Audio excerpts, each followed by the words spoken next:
Assalamualaikum warahmatullahi wabarakatuh. Perkenalkan, nama saya Muhammad Jamal dengan NIM 1747042066. Nah, pada kesempatan kali ini saya akan menjelaskan tentang konsep penilaian otentik pada proses dan hasil belajar. Nah, apa saja itu?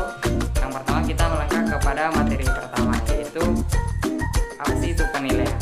Nah, penilaian merupakan proses pengumpulan dan pengelolaan informasi untuk mengukur pencapaian hasil belajar peserta didik.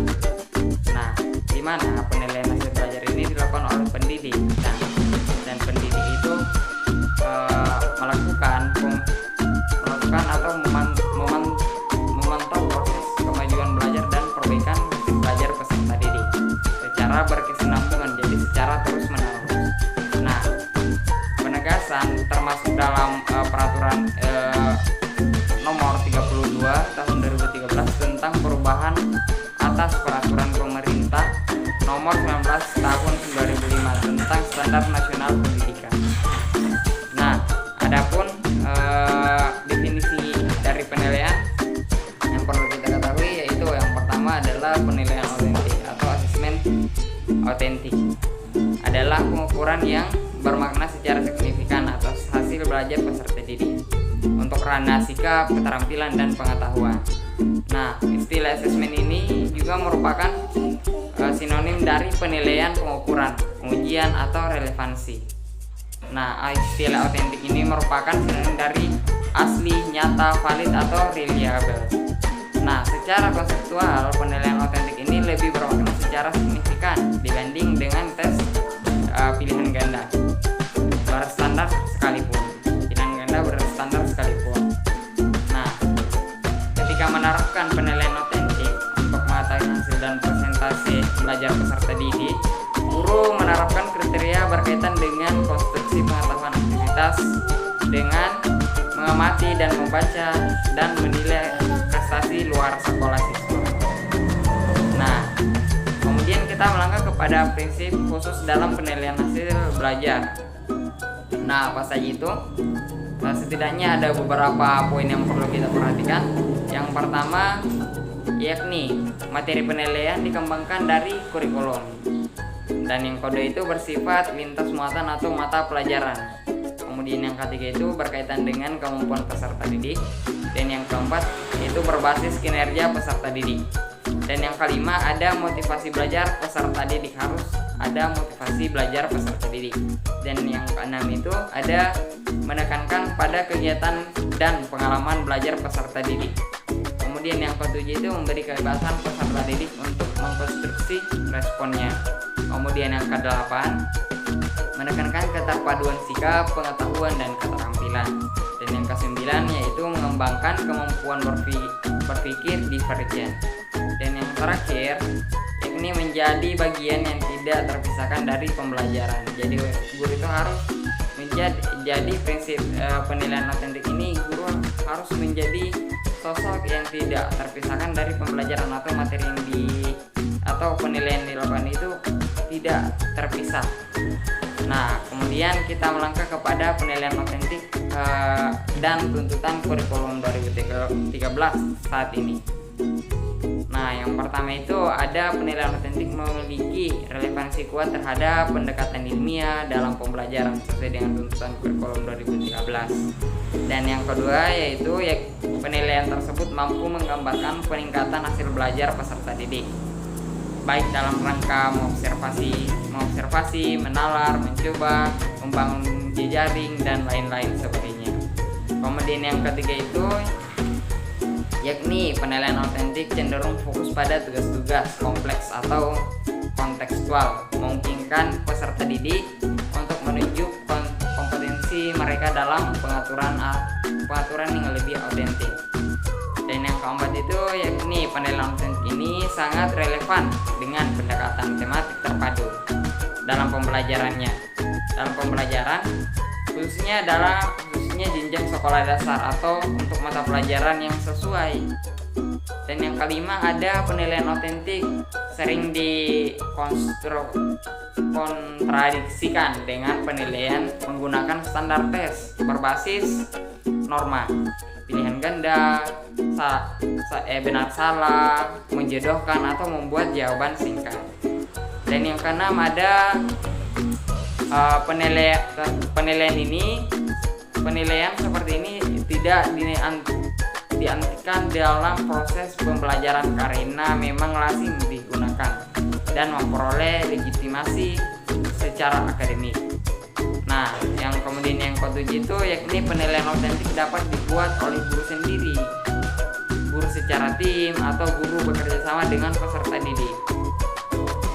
Nah, kemudian yang ke-8 itu ada penilaian autentik seringkali melibatkan siswa, sangat penting asumsinya. Nah, peserta didik dapat melakukan aktivitas belajar lebih baik ketika mereka tahu bagaimana akan dinilai. Jadi peserta didik mampu menyiapkan dirinya untuk lebih aktif, serius mengikuti pembelajaran sehingga penilaian ini dapat berjalan secara lancar. Dan yang kemudian yang ke-9 ada peserta didik ini diminta untuk merefleksikan dan mengevaluasi kinerja mereka sendiri dalam rangka meningkatkan pemahaman yang lebih dalam tentang tujuan pembelajaran serta mendorong kemampuan belajar yang lebih tinggi. Kemudian yang ke-10 ada penilaian autentik ini guru menerapkan kriteria yang berkaitan dengan konstruksi pengetahuan, kajian keilmuan dan pengalaman yang diperoleh dari luar sekolah. Kemudian yang ke-11 itu yaitu penilaian autentik ini mencoba menggabungkan kegiatan guru mengajar, kegiatan siswa belajar, motivasi dan keterlibatan peserta didik serta keterampilan belajar. Karena penilaian ini merupakan bagian dari proses pembelajaran, guru dan peserta didik berbagi pemahaman tentang kriteria kinerja. Kemudian yang selanjutnya itu ada dalam beberapa kasus peserta didik bahkan berkontribusi untuk mendefinisikan harapan atas tugas-tugas harus mereka lakukan. Nah, kemudian yang ke-14, penilaian autentik sering digambarkan sebagai penilaian atas perkembangan peserta didik karena fokus pada kemampuan mereka berkembang untuk belajar, bagaimana belajar tentang subjek. Kemudian selanjutnya itu adalah penilaian autentik harus mampu menggambarkan sikap keterampilan dan pengetahuan apa yang sudah atau belum dimiliki oleh peserta didik, bagaimana mereka menerapkan pengetahuannya, dalam hal apa mereka sudah atau belum mampu menerapkan perolehan belajar dan sebagainya. Selanjutnya itu adanya atas dasar itu guru dapat mengidentifikasi materi yang sudah layak dilanjutkan dan untuk materi apa pula kegiatan remedial harus dilakukan. Nah, kemudian kita melangkah kepada penilaian autentik dan pembelajaran autentik. Nah, bagaimana itu? Penilaian autentik ini mengharuskan pembelajaran yang autentik pula. Menurut Ormiston, belajar autentik mencerminkan tugas pemecahan masalah yang diperlukan dalam kenyataannya di luar sekolah. Penilaian autentik ini terdiri dari beberapa teknik, yakni yang pertama itu adanya pengukuran langsung keterampilan peserta didik yang berhubungan dengan hasil jangka panjang pendidikan seperti kesuksesan di tempat kerja. Kemudian yang kedua itu ada penilaian atas tugas-tugas yang memerlukan keterlibatan yang luas dan kinerja yang kompleks. Kemudian yang ketiga, analisis proses yang digunakan untuk menghasilkan respon peserta didik atas perolehan sikap, keterampilan dan pengetahuan yang ada. Kemudian penilaian autentik yang terdiri dari beberapa teknik ini juga ada. Yang keempat itu penilaian autentik akan bermakna bagi guru untuk menentukan cara-cara terbaik agar semua siswa dapat mencapai hasil akhir meski dengan satuan waktu yang berbeda. Kemudian yang selanjutnya itu adalahnya konstruksi sikap, keterampilan dan pengetahuan dicapai melalui penyelesaian tugas di mana peserta didik telah memainkan peran aktif dan kreatif. Nah, keterlibatan peserta didik dalam melaksanakan tugas sangat bermakna bagi perkembangan pribadi siswa itu sendiri. dalam pembelajaran otentik pula peserta didik diminta mengumpulkan informasi dengan pendekatan saintifik, di mana pendekatan saintifik ini sangat identik dengan kurikulum 2013. Nah, memahami aneka fenomena atau gejala dan hubungan satu sama lain secara mendalam, serta mengaitkan apa yang dipelajari dengan dunia nyata yang ada di luar sekolah.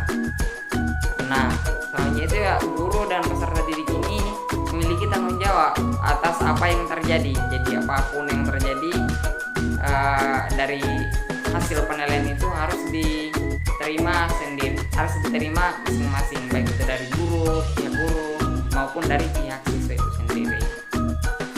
Nah, pada pembelajaran otentik ini guru harus menjadi guru otentik juga. Peran guru bukan hanya pada proses pembelajaran, melainkan juga pada penilaian.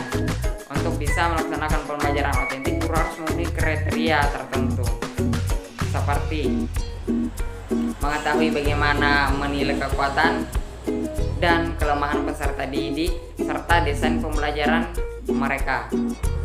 Nah, kemudian guru harus mampu mengetahui bagaimana cara membimbing peserta didik untuk mengembangkan pengetahuan mereka sebelumnya dengan cara mengajukan pertanyaan, menyediakan sumber daya memadai bagi peserta didik untuk melakukan akuisisi pengetahuan.